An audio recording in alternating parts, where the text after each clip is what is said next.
Hola. ¿Alguna vez nos hemos detenido a pensar en esa necesidad tan básica de tener un refugio, un techo? Sí, es algo fundamentado, ¿no? Desde siempre. Y la arquitectura ha estado ahí, buscando cómo darnos ese espacio. Justamente. Y hoy vamos a meternos a fondo en eso, pero aquí, en Colombia, en el tema de la vivienda. Exacto.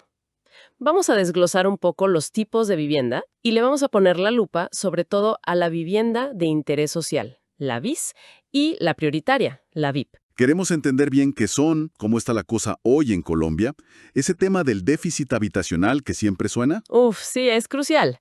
Y también, pues, dar una miradita rápida a cómo ha ido cambiando esto de la vivienda social con el tiempo. Y para esta charla, bueno, nos basamos en varias fuentes. Hay desde decretos, como el 1077, que definen las cosas muy legalmente, Ajá. hasta análisis más de concepto, como los del portal STEC. También revisamos qué se dice sobre el derecho a la vivienda digna. Claro, desde la Constitución y también qué piensan los académicos. Y cifras, claro.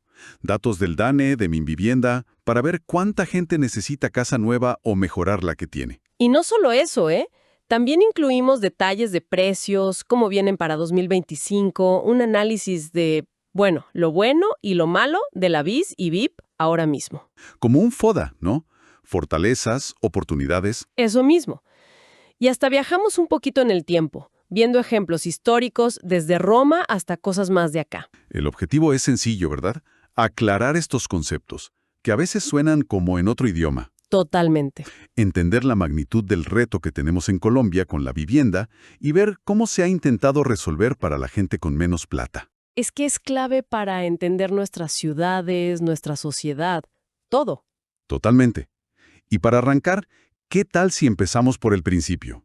Por el ladrillo básico. ¿Qué es una unidad habitacional? Suena técnico. Suena técnico, pero es la base, sí. A ver, si vamos a la ley, el decreto 1077 de 2015 es bastante directo. ¿Qué dice? Pues básicamente que es un apartamento o una casa, que sea independiente y que tenga salida a la calle o a zonas comunes. Y ya, Simple. como el marco mínimo. Exacto. El marco legal. Pero si pensamos en vivir ahí, el concepto se amplía mucho, ¿no? Escatec, por ejemplo, lo ve distinto. ¿Cómo lo ven ellos? Dicen que sí, es un lugar para habitar, obvio, pero que debe tener lo necesario para las necesidades básicas. Y ahí entra de todo. Claro, ahí se pone más interesante. Scatec menciona tamaño, cómo está distribuido, los materiales, los servicios, la seguridad, hasta la estética y que sea cómodo. Justo, no es solo un techo y 4 paredes, para nada. Y recalcan algo importante, ¿no? Que no es igual en todos lados. Exacto. Varía un montón si es un apartamento en Bogotá o una casa en el campo. Y además, ¿cómo ha evolucionado? Ahora pensamos en, qué sé yo, tecnología, materiales más eficientes, que gaste menos energía. Que sea sostenible. Eso. Y que se adapte a la gente, ¿no? A personas mayores, con discapacidad o justamente a los que tienen menos recursos. Esa idea de adaptar la vivienda nos lleva directo a otro concepto clave. Vivienda digna. Ajá. Que en nuestra Constitución, en el artículo 51, dice clarito, todos los colombianos tenemos derecho a ella. Y le pone tarea al Estado, ¿eh? Dice que tiene que fijar las condiciones, promover planes de BIS, ayudar con la financiación. No es solo un papel. Y los académicos también le dan una vuelta, ¿cierto? Mencionabas a Torres, Pérez y Ríos. Sí, ellos van más allá de la ley. Hablan de un hábitat adecuado para que la vida, pues, se desarrolle plenamente. Me gusta eso. No es solo dormir, es vivir. Precisamente. Lo ven como el espacio y el tiempo donde uno cubre necesidades básicas. Descansar, sentirse seguro, criar una familia, relacionarse. Donde se tejen los lazos. Exacto. Es donde está la familia, representa un patrimonio, da estabilidad económica, social. Es mucho más que solo la construcción física. Muy bien. Tenemos el ideal, la vivienda digna.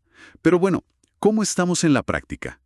Ahí entra el famoso déficit habitacional. Uf, sí. El DANE lo define como la suma de dos problemas diferentes, el cualitativo y el cuantitativo. A ver, expliquemos eso fácil. Cuantitativo es falta de casas. La solución ahí es construir más, nuevas viviendas. ¿Y el cualitativo? Eso suena a calidad, ¿no? Justamente, Se refiere a hogares que sí tienen dónde vivir, pero la vivienda tiene fallas que afectan la calidad de vida aunque no sean estructurales. ¿Cómo qué tipo de fallas? Pues piensa en falta de servicios básicos como agua potable o alcantarillado, pisos de tierra, paredes que no protegen bien o, bueno, demasiada gente viviendo muy apretada. Hacinamiento. Entiendo. Y ahí la solución no es construir más, sino... Mejorar lo que ya existe para que sea habitable de verdad. ¿Y cuál de los dos pesa más en Colombia? Las cifras del DANE de hace unos años mostraban que el déficit total era como del 31%, ¿no? Sí, por ahí andaba. Pero lo interesante es cómo se reparte. Para 2021, por ejemplo, el déficit cualitativo, el de la calidad, era del 23.5%, casi una cuarta parte de los hogares. ¡Wow! ¿Y el cuantitativo? Mucho menor, 7.5%. O sea que, a ver si entiendo bien. El gran problema, el más grande, no es tanto que falten casas en número, sino las condiciones de las que ya existen. Exactamente. La gran mayoría, como 3 de cada 4 familias que están en déficit, lo que necesitan es mejorar su casa actual, no necesariamente una nueva. Eso cambia mucho la película, ¿no? Dónde poner el foco, los recursos. Totalmente. Y los datos más nuevos de Minvivienda para 2022 parece que confirman eso, aunque hubo una leve mejorita general. Bajó un poquito el total. Sí, bajó como 0.6 puntos porcentuales. Mejoró un poquito en los dos, en cantidad y en calidad. Pero las cifras siguen siendo gigantes. Hablamos de unos 4 millones de hogares con problemas de calidad.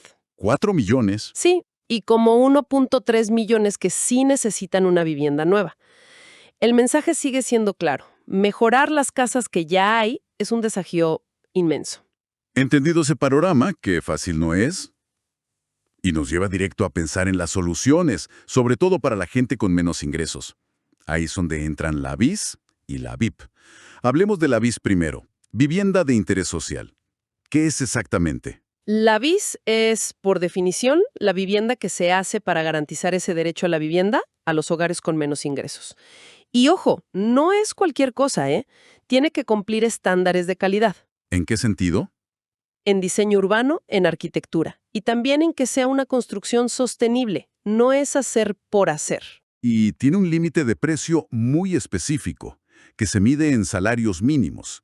Para 2025, si el mínimo es de, digamos, 1.423.500 pesos, ¿cuál es el tope? El tope general es de 135 salarios mínimos. Haciendo la cuenta rápida, eso da unos 192 millones de pesos más o menos. Ese es el máximo en casi todo el país. Pero hay una excepción importante para las ciudades grandes, ¿no? Sí, claro. En las ciudades principales, como Bogotá, Medellín, Cali, Barranquilla, donde todo es más caro, el suelo, construir, ahí el tope sube ¿A cuánto? a 150 salarios mínimos, que con ese salario mínimo de ejemplo serían unos 213 millones y medio de pesos. Se reconoce que ahí cuesta más hacer vivienda. Podemos pensar en proyectos como Aliso 3 en Soacha, como para tener una imagen. Exacto, ese tipo de desarrollos. Y dentro de la BIS hay una categoría todavía más focalizada. La VIP, Vivienda de Interés Prioritario. Justo. La VIP es como un subtipo de la BIS. Está pensada para los hogares que están en una situación, digamos, todavía más difícil económicamente o más vulnerables. Y por eso el precio es más bajo, Claro, el tope máximo es de 90 salarios mínimos. que con la misma cuenta serían como unos 128 millones de pesos. Hay ejemplos en Medellín que nos dan una idea, Luego está la que no es ni BIS ni VIP, la no BIS. que es simplemente la que vale más que esos topes, ¿no? Más de 135 o 150 salarios mínimos, arriba de los 200 y pico millones básicamente. Exacto.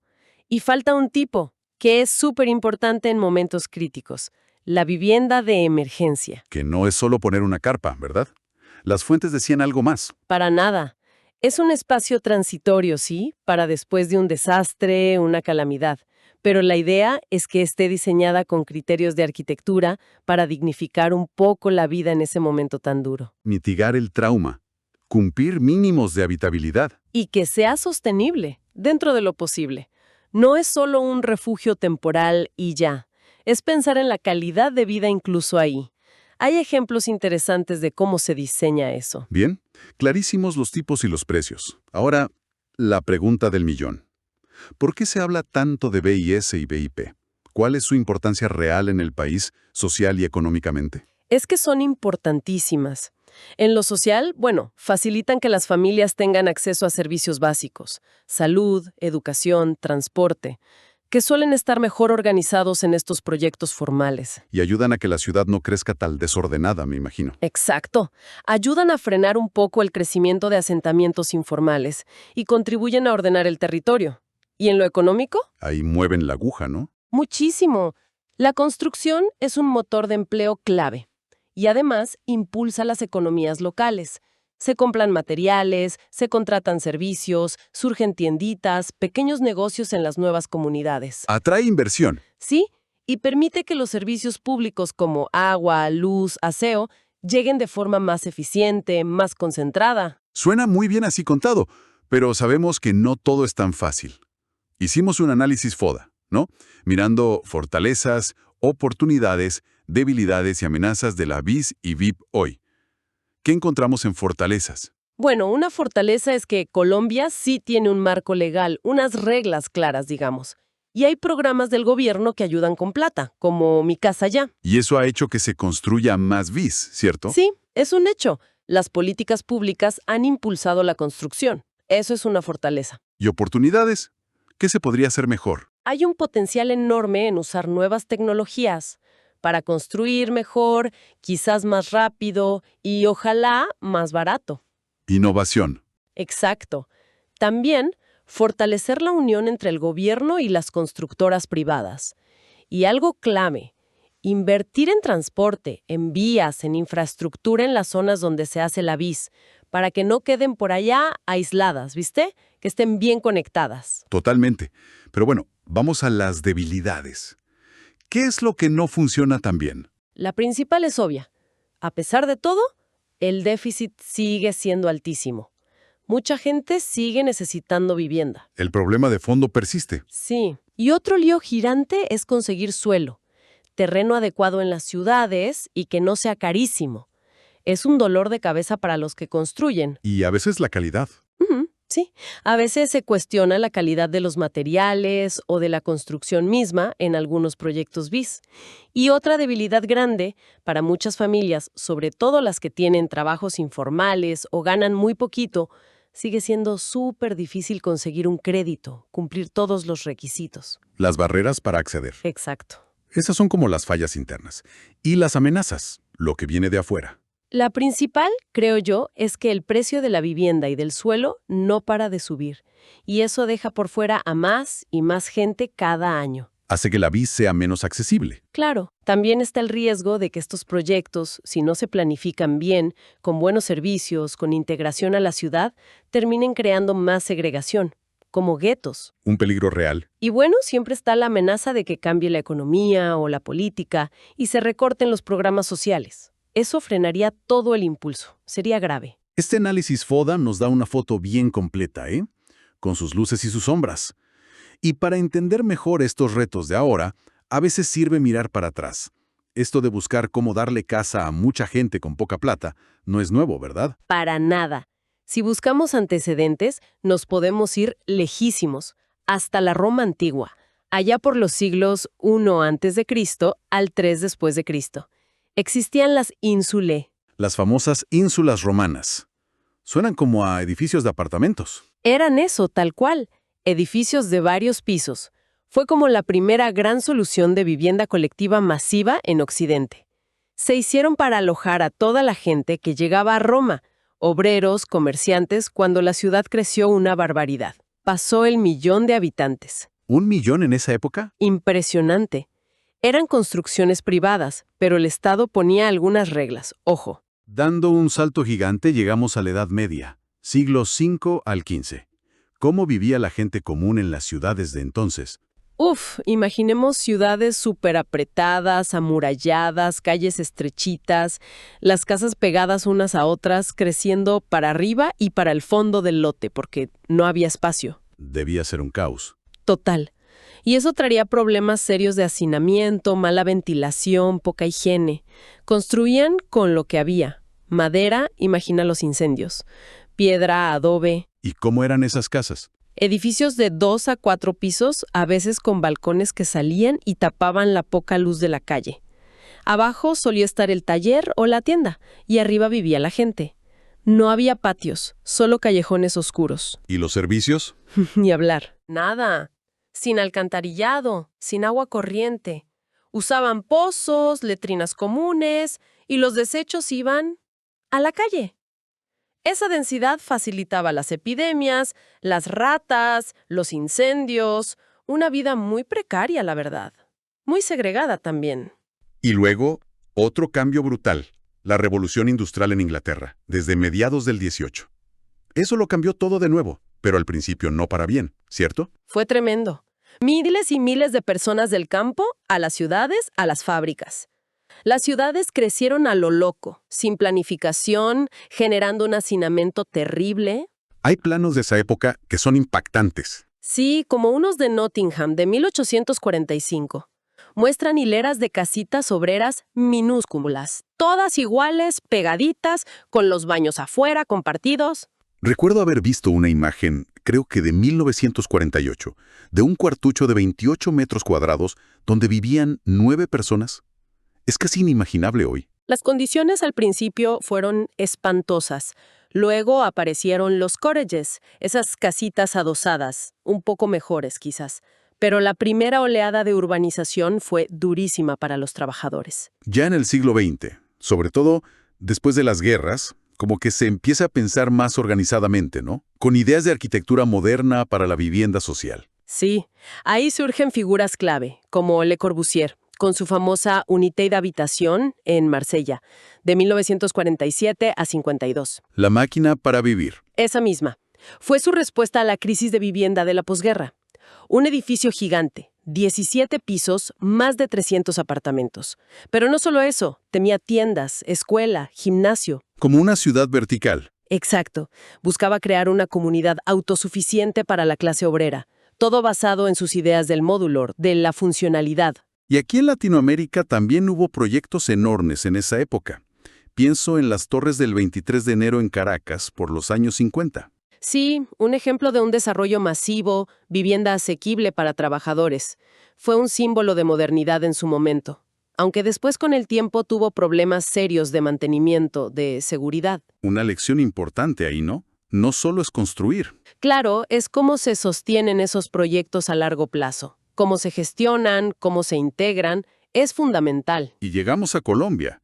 ¿Qué ejemplos modernos podríamos destacar aquí, en esa línea? Hay varios bien interesantes. La Ciudadela Colsubsidio, en Bogotá, que arrancó por allá en 1982, es un caso súper conocido. ¿Por qué es tan relevante? No solo por la cantidad de viviendas, que son muchísimas, como 14,000, sino por la idea que tuvo desde el principio, integrar servicios ahí mismo.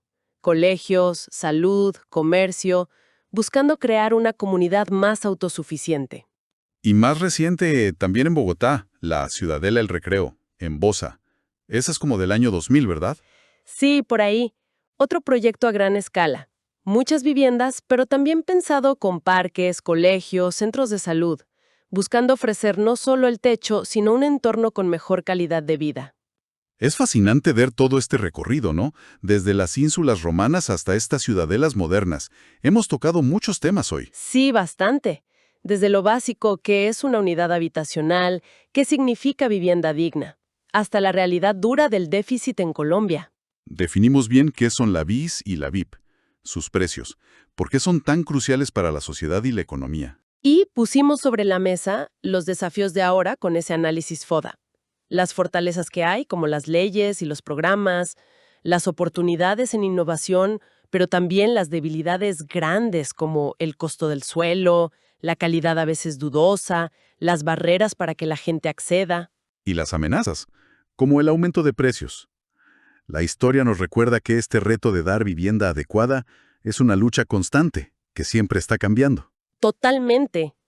Y entender todo esto, pues nos da como más herramientas para comprender cómo funcionan nuestras ciudades, los desafíos del desarrollo, las políticas que nos tocan a todos. Claro, toca la economía, la igualdad social y, por supuesto, cómo diseñamos y construimos donde vivimos. Lo que nos deja quizá con una pregunta final para seguir pensando, ¿no? A ver, Si vemos toda esta historia, desde esas soluciones súper básicas de Roma hasta los proyectos más integrales de ahora, y somos conscientes de los líos actuales, como el precio del suelo o asegurar que la construcción sea buena, lo que vimos en el FODA. la pregunta es, ¿cómo hacemos para que los próximos proyectos de vivienda social en Colombia hagan más que solo dar un techo? Exacto. ¿Cómo pueden de verdad ayudar a integrar a las familias, a dignificar su vida, a conectarlas de verdad con el resto de la ciudad, de la sociedad? Ahí queda la inquietud flotando, un desafío enorme.